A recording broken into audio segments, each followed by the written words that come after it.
ये आपने जब अभी प्रेस कॉन्फ्रेंस की तो आपने कुछ बातें कहीं, कुछ शर्तें रखी। एक तो माफ़ी के लिए मना कर दिया और कुछ शर्तें आपने अब सामने रख दी और आपने एक वक्त दे दिया है। अगर मान लीजिए वो वक्त बीत गया और कुछ नहीं किया गया तो क्या होगा?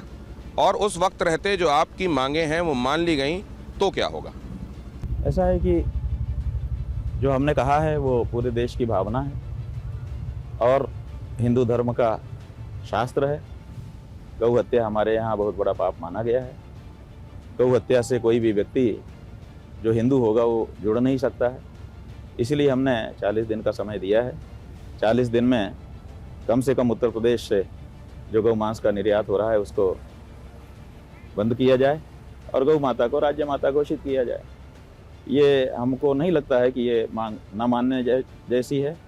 इसको मान ही लिया जाएगा और 40वें दिन हम लोग जा कर के योगी आदित्यनाथ जी का इस कार्य के लिए अभिनंदन करेंगे और उनकी प्रशंसा करते हुए चाहेंगे कि और बड़े पद को वो विभूषित करें। अभी तो हमारे मन में यही बात है।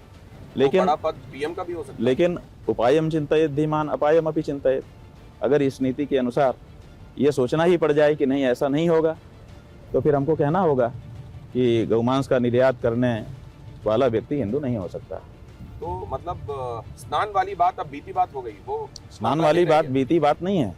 अगले माघ के लिए उसकी तारीख पड़ गई है। जैसे कोर्ट में केस चलते रहते हैं लेकिन जिसकी तारीख जब होती है उस समय वो खुलता है। माघ का प्रकरण है, जब फिर से माघ आएगा तो शुरू हो जाएगा। अभी बीच में हम उसको क्यों रखें? उस वहीं पर शुरू होगा, वहीं से शुरू हुआ है, वहीं पर फिर से आगे कंटिन्यू रहेगा। स्नान वाला मामला बीता नहीं है, लेकिन अगर ये बात मान ली जाती है,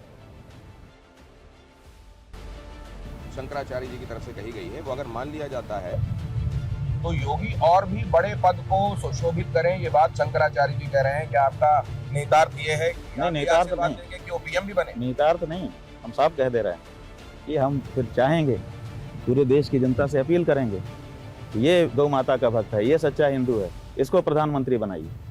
बनाएंगे हम, उनके लिए अपना जो बल है वो देंगे।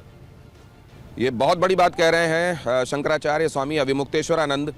गाय हमारी माता है, सनातनी, हर सनातनी से आप पूछिए, ये निर्विवाद रूप से स्थापित एक सत्य है जो पीढ़ियों से उसके रक्त में बह रहा है। अगर ये बात है तो इसको उस संदर्भ में लागू करने में कि वो समझ में आए कि शासन भी उसी स्पिरिट को समझते हुए इसको लागू कर रहा है कि वो नहीं किया जा रहा। और अगर वैसा हो जाता है तो हम तो खुलकर कह रहे हैं कि योगी प्रधानमंत्री बने, बड़े पद को सुशोभित करें। शंकराचार्य जी इस बात को खुलकर कह रहे हैं। लेकिन कई लोग ये इसको इस तरीके से भी देखते हैं कि आपके और योगी जी के बीच में व्यक्तिगत विवाद चल रहे हैं। क्या ऐसा है? नहीं, ये लोगों की अपनी व्याख्या है। योगी जी और हमारे बीच में कोई विवाद नहीं। वो नाथ पंथ के हैं, हम पूरे सनातन धर्म के हैं जिसमें नाथ पंथ भी आता है। वो जिस गद्दी के हैं उस गद्दी पे हम कभी नहीं बैठ पाएंगे और हमारी गद्दी पे वो कभी नहीं बैठ पाएंगे। हमारा उनका परस्पर कुछ लेना देना है ही नहीं। इसलिए किसी भी प्रकार का कोई व्यक्तिगत द्वेष या कोई खुन्नस जैसी भावना हमारे उनके बीच में क्यों होगी? कुछ भी है ही नहीं। अगर कुछ है तो वो ये है कि हम गाय को मारा जाता हुआ नहीं देखना चाहते हैं और उनके राज में ये हो रहा है, यही अंतर है। और दूसरा, हम लोगों के बीच में कोई अंतर नहीं। शक्ति सामर्थ्य रहते हुए भी गौ हत्या को न रोकना और गौ मांस के निर्यात को अपने प्रदेश में बढ़ावा निरंतर देना, यही उनसे हमारे भेद का तात्पर्य है। इससे अलावा दूसरा कोई भेद नहीं। तो काशी में मूर्तियों के तोड़ने में उनका जो रोल है वही उनका हमारा भेद है और कोई भेद नहीं। तो व्यक्तिगत रूप से अगर ऐसा नहीं है स्वामी जी, तो फिर मुगल शासकों से आपने सुनिए, व्यक्तिगत रूप से तब होता जब वो व्यक्तिगत रूप से आके हमारा मंदिर तोड़ते। व्यक्तिगत रूप से उन्होंने नहीं तोड़ा है, उन्होंने मुख्यमंत्री के रूप में तोड़ा है। इसलिए व्यक्तिगत कैसे खुन्नस हो सकती है उनसे? तो मुगल शासकों से तुलना कर दिया जाना। हाँ, तो मुगल शासक भी तो शासक ही थे और उन्होंने मंदिर तोड़े थे।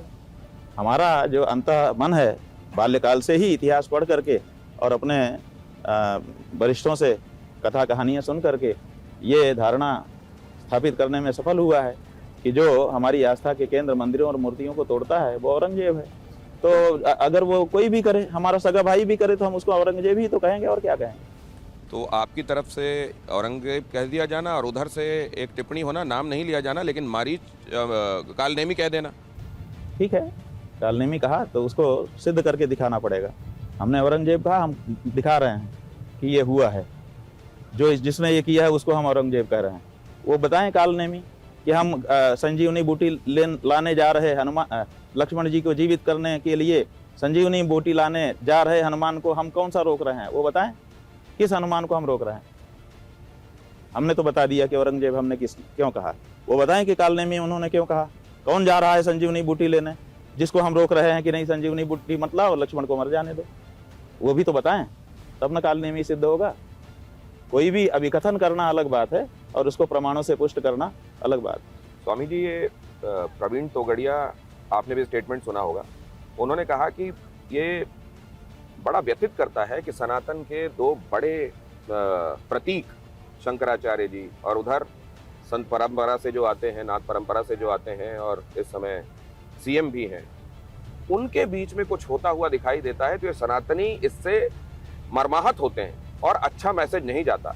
आपकी क्या प्रतिक्रिया है? देखिए, बात यह है कि जब किसी प्रदेश का मुख्यमंत्री कहता है कि समाज में कालनेमी घुस गए तो ये चिंता की बात होती है। इसका मतलब देखिए, हमारे पास तो कोई जासूस है नहीं, कोई हमारे पास LIU है नहीं कि वो पूरे प्रदेश की खबर हमको दे। उनके पास तो है, सब जगह से रिपोर्ट आती है, तब ना वो मुख्यमंत्री प्रधानमंत्री कुछ बोलता है।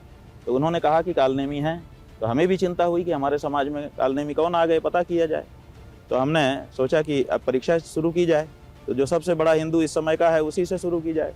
तो इस समय के सबसे बड़े हिंदू तो वही दिखाई दे रहे हैं, वही शंकराचार्यों की भी परीक्षा ले रहे हैं इस समय। तो इसलिए हमने सोचा कि इन्हीं को कसौटी पे कसते हैं, और उनको कसौटी पे कसा तो ये सब डाटा निकल के आ गया। तो ये इस डाटा ने हमको परेशान किया। तो हमने सोचा कि अब इस डाटा के आधार पर हम कोई निर्णय ले, इससे अच्छा है उनसे पूछ लेते हैं मौका दे करके। तो हमने 40 दिन का समय दे करके उनसे प्रश्न पूछ लिया है। अब उनका जो जवाब आएगा उसी आधार पर आगे हम लोग बढ़ेंगे। क्या खुद सीएम की तरफ से योगी आदित्यनाथ कालनेमी समाज में रहना समाज के लिए घातक है। उन्होंने भी कहा कालनेमी है और समाज के लिए घातक है। हम भी ये मान रहे हैं कि कालनेमी होना समाज के लिए घातक है। अब सवाल ये है कि कालनेमी है कौन। उन्होंने अगर नाम ले दिया होता तो हम लोग उस पर विचार कर लेते, उन्होंने नाम लिया नहीं, इसलिए अब हमको परीक्षा करनी पड़ रही है। नंबर 1 से शुरू किया गया है, ये बात है।